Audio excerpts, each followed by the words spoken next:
Good morning. I'm Major Susie Erickson with the Salvation Army. And today in the studio, I have Major Cristina Murphy, who is a good friend of mine. We have, our lives have just keep crossing paths. Yes. We have served together in Florida for a total of 8 years.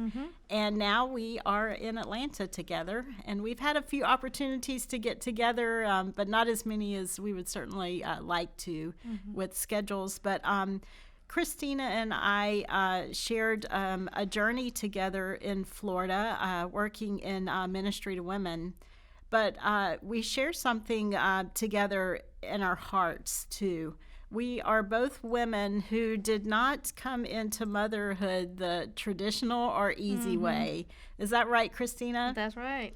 And I share my story about the loss of our son, baby Neil, in chapter 5, Prince Charming of Barefoot Cinderellas. But Cristina, you have your own silent heartaches that you have carried into motherhood as well. Could you share some of your story with us today? Yes, I would love to. We got married seems so long ago, 1999. And after 5 years of marriage, we decided to start a family. And after a few months of that, we realized that I was having trouble, getting pregnant. So, normal things. I went to the doctor and get checked ups and routine. And started my first fertility treatment. After that, we moved from El Dorado, Arkansas to Lawton, Oklahoma. As an officer, you move quite often. Right. So that was part of the process that influenced some of the decisions that we made. So we moved. So that meant that we had to start all over again. We knew doctors. And so again, I found out my second doctor, started my second fertility treatment. After a few months with that doctor, nothing has worked out. So she referred me to a specialist in Oklahoma City. And that's where we spend most of the time. After that, we try a few more treatments. So I like to kind of summarize that time. I will say, it was a span of 7 years of trying with 3 different doctors, 5 fertility treatments in 2 different cities. And that came to a point that after the 5th fertility treatment didn't work, we have to step back and look at our life, and especially for myself. And I'll tell you in a minute what my main struggle was during this whole time. And to decide what we're going to do next. Right. And that's 7 years on a roller coaster because your emotions every month are up and down, up and down. And, every month you get this hope up that this is going to be the month that you're pregnant. And then it's an immediate drop. And then that your finances have been wasted, your time has been wasted, and it just feels like, when is this going to stop? When will that day come when I actually hold a baby in my arms? So during this whole time, during these 7 years, at the very beginning, when my husband and I, talk about planning a family, and when we started facing the struggles, he was very open about adoption from the very beginning, but I was not. I think that was my first struggle that I had to face. Was that I wanted, and I will say I was selfish, I wanted that experience. I wanted the experience of the pregnancy, the process. I wanted the experience of giving birth, having that baby. This is my baby. So it came to a point that I have to, after this last treatment, and the doctors say, well, this will be the next step. And it came to a point that we had to decide, or for me especially, to be content with whatever the Lord has for our life, if it was not children at all or whatever. But I had to, because there was always going to be another treatment. Right. There was always going to be something else. And do we continue? It's been 7 years. Do we continue? And how much can we invest? Exactly. And we just decided that was the time we said we're just going to stop. And if this is what the Lord has for us, that's fine. We have a happy marriage. We have a very blessed ministry. And the other big change that happened right then was that we moved again. We moved from Lawton, Oklahoma to Tampa, Florida, to be the DYSs in Florida. And that was a big change in our life. We have been in the Midwest, what we call, Arkansas and Oklahoma, for 10 years. We're going to a new place, new jobs. So we kind of decide, well, let's be content with this. Let's be content with not having children at this time. And, the irony of that is that you're going into a position that as a divisional youth leader that's working with youth. So here you want children so desperately, and you're placed in a ministry of working with children that you just seem to can't have on your own. Yes. So, and I think it was probably the busiest appointment I ever had. So it was good in a sense that it kept me busy for the entire summer. I didn't have to think, about what we have been through and what was next. And after the summer, when during that fall, I started praying, and I think that was a key time in my life when I completely surrendered my will to God's will, and I say, okay, Lord, whatever you want for me. And then I pray. I remember very clearly. I pray and I say to God, because one of the things I have learned through this process and is that I want to share with everybody is that be honest with God in your prayers. He really knows how you're feeling. He really knows way deep inside your heart, what you're in your mind, what you're thinking, what you're feeling in your heart, even even the anger you feel sometimes. He knows all of that. So I was just being honest, and I told God, okay, if you want me to adopt, I want to give you a sign. I need a sign. And at this time, like I told you, this process of going to fertility treatments and stuff have been during a 7-year period. My husband and I have not talked about adoption for over 3 or 4 years. We haven't talked about it at all for a few years. So I told the Lord, I say, I'm gonna give you a sign. If you really want me to adopt, if this is what you want me to do, I want my husband to bring it up one more time. If he does that, I will say yes, and we will do it.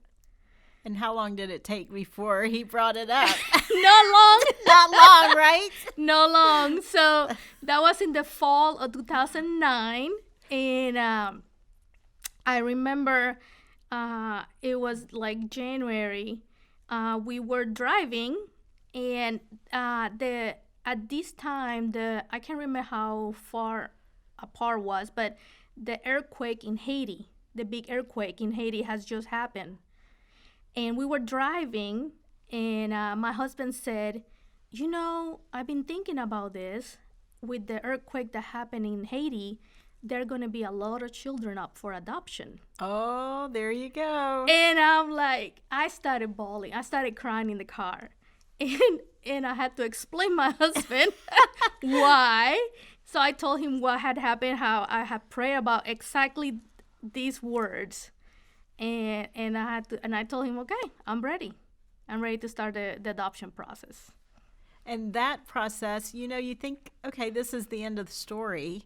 We've come to this point, we're going to adopt and we're going to live happily ever after.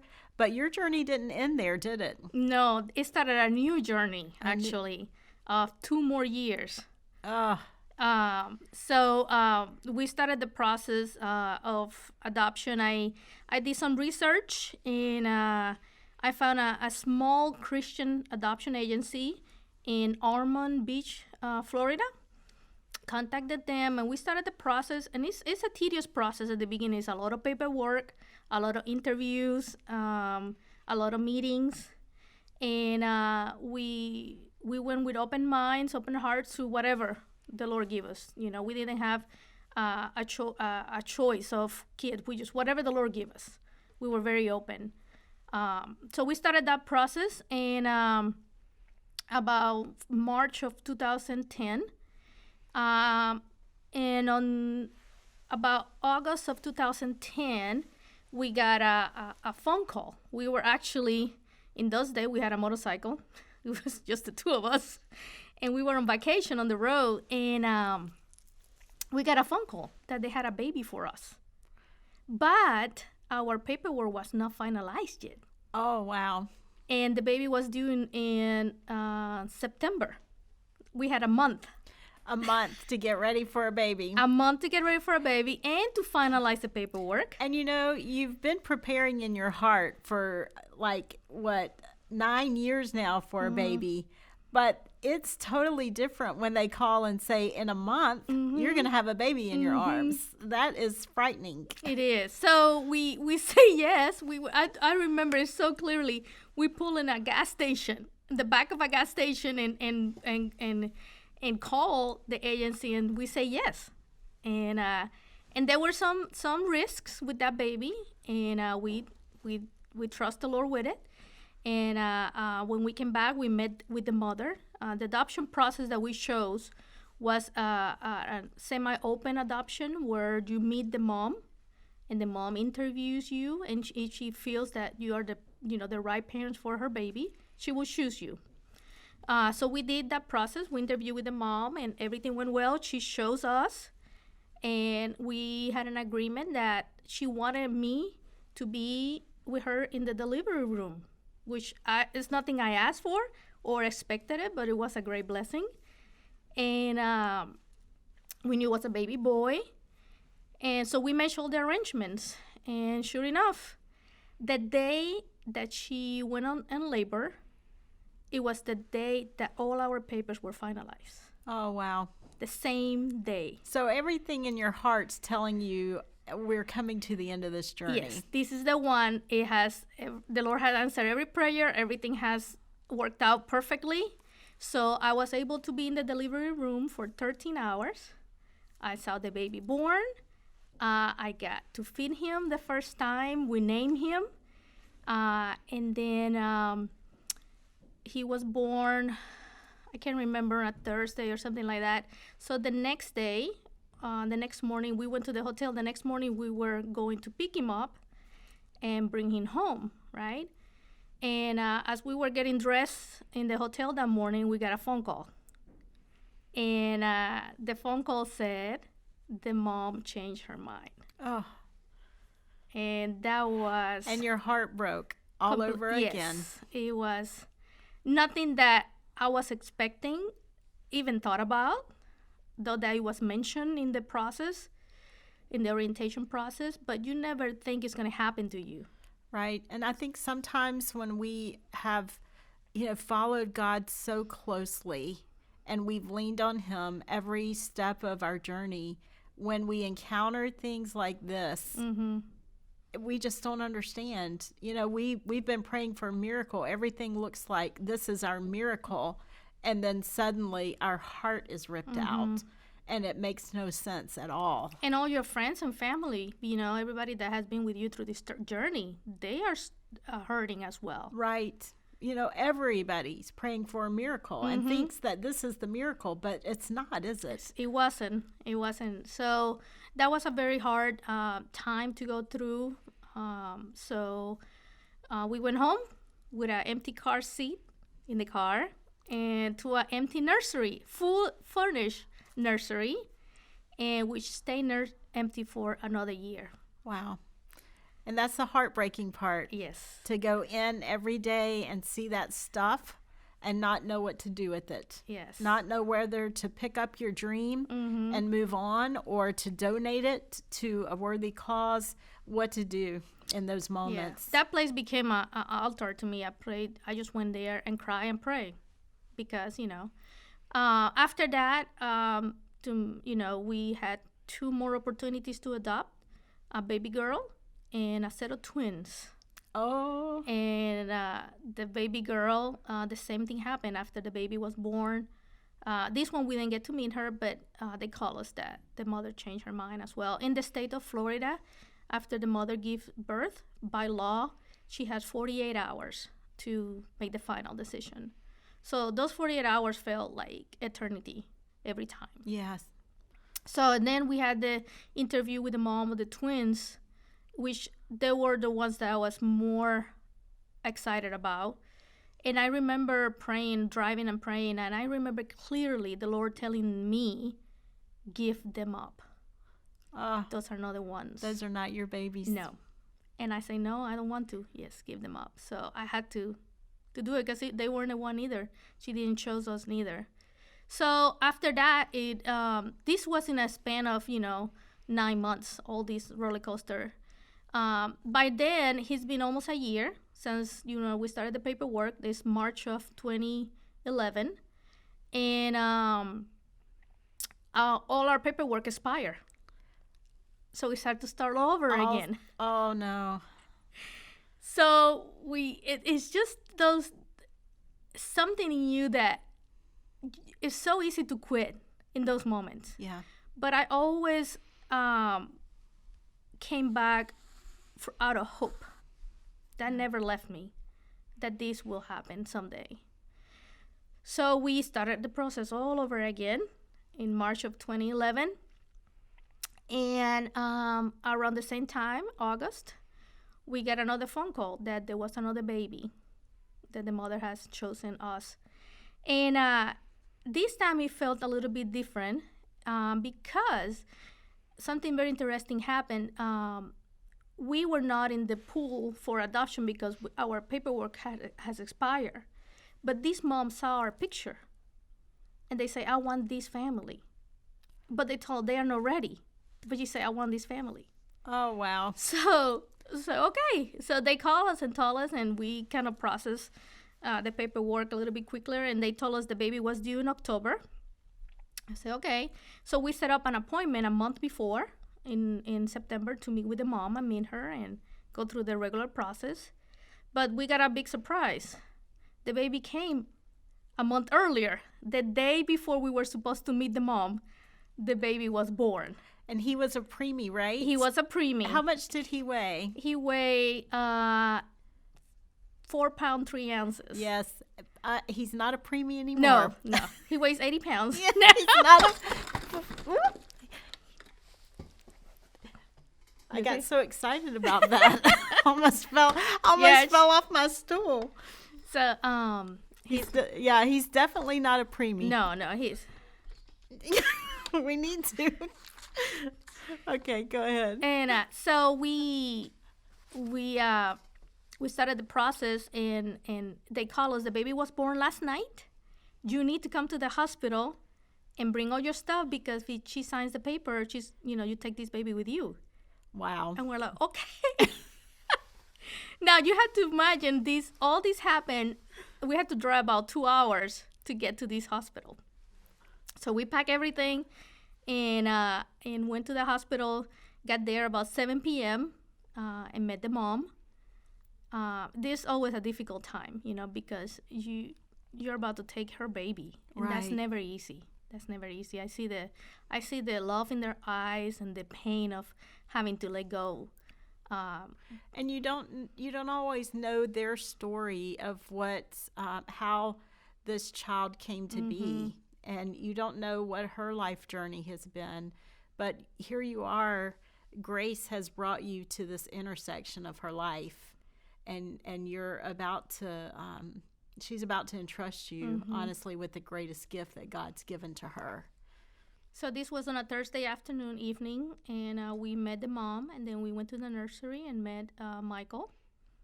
And I remember my husband saying to the caseworker from the agency, "Is Cristina meet this baby and this doesn't happen, I don't know what I'm gonna do.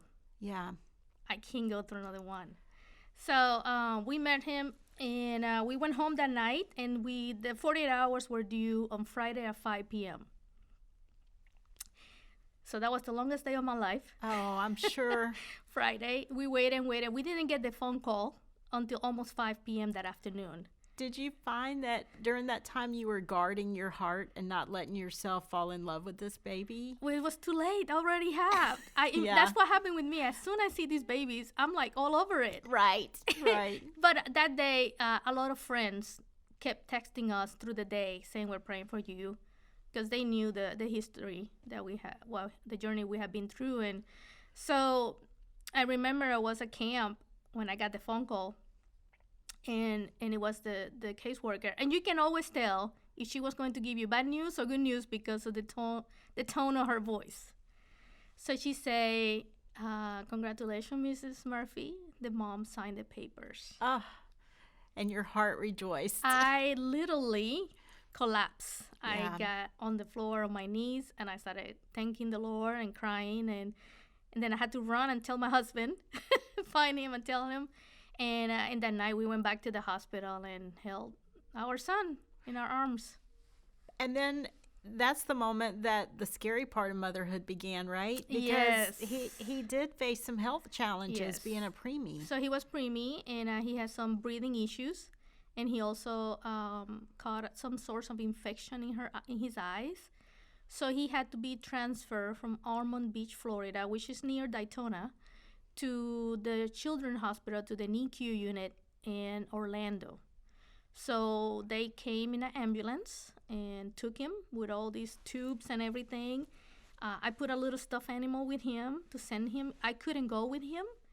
And I just started crying out of pain. Like, this is my baby, and they're taking him away. The baby that you have just longed for and Yes. prayed for and fought in every possible way for. So I was already a mom. I became a mom that the instant I held that baby, and I could feel the pain of taking him away. And I was crying. And I remember the caseworker telling me, "Yeah, that's being a mom. They're taking your baby." So they took him, and the next day we had to drive to Orlando and find him, and and we spent 16 more days with him in the NICU. I was privileged to be one of those standing on the sidelines praying for that baby. Mm-hmm. And those prayers worked. That Yes. baby is thriving today. Yes. And Yes. he's not a preemie anymore. He's, what did you say, 80 pounds? 80 It made me pounds. fall off my He's- stool when you said that. 80 pounds. He's 8 years old, a strong, healthy boy. He loved baseball. He loved food like his parents. And he had changed our life like nothing we ever expected. It has been the greatest blessing we ever got. He's a blessing to everybody that knows him. I can't keep him in strawberry jam. He's eating Yes. me out of house and home. Yes. He's going to have to come and learn how to make his own jam. Yes, he's Susie's number one fan of her strawberry jam. He get a supply every few months from Susie.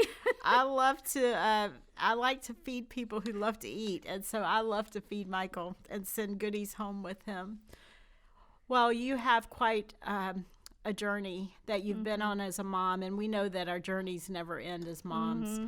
But what would you say to that husband and wife out there who are where you and John were and are desperately wanting a child and, going through that roller coaster every month? What would you say to them? There's a few things that we learned through the journey is, surround yourself with people that will at times carry you through this process. People that will support you, that pray with you, that you can come and just cry. You need to talk to people that have been going through the same experience because, they can give you good advice. like I say before in your prayers, just be honest with God. Be honest and tell him, what you want. But I think for me, the main thing I learned through this whole process was hope. Don't let go of hope. Amen. That's so true. I have a little story. I finish with this. Almost 15 years before all this happened. No, it would be more like 12. And my first appointment, there was a garage sale that we did, and I saw these little cups that has been engraved that say Murphy family. And I bought them, and I say, I'm going to use this at my baby's dedication party. That's what I say. Little did I knew there was going to be almost 12 years later that I was going to be able to use them. And I remember every time I moved and I had to pack and unpack those cups, I was reminded, someday I'm going to use these cups. Yes. And I finally did. In the closing of chapter 5, I write these words. Remember, life is a paradox. God is doing the refining work for the plans he has for you in the fire you are going through right now. It's easy to lose heart in a hopeless situation, but don't let the enemy order you to stop dreaming. Pursue your hopes and dreams, knowing God can do infinitely more than you would ever dare to ask or hope.